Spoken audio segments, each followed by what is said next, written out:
মাছে ভাতে বাঙালি, এটা অনেক পুরনো প্রবাদ।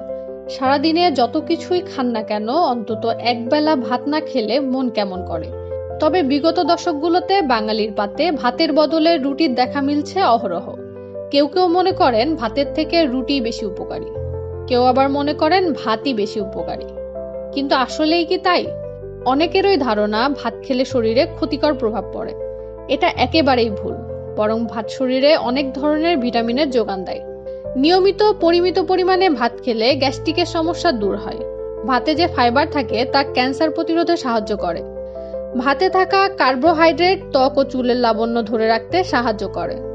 এছাড়াও উষ্ণ আবহাওয়ায় ভাত শরীরকে ঠান্ডা রাখে। ভাত এবং রুটি দুটিতেই আছে প্রচুর পরিমাণে ফলেট, যা নতুন কোষ গঠনে সাহায্য করে। আর চিকিৎসকরা মনে করেন ভাত ও রুটি দুটিই খাওয়া যেতে পারে, কেননা দুটি খাবারই শরীরে কোনো না কোনো প্রয়োজন পূরণ করে। এখানে দেওয়া সমস্ত তথ্য সংগ্রহ করা হয়েছে বিভিন্ন হেলথ জার্নাল থেকে। নাসরিন আক্তার উর্মি, ঢাকা মেইল।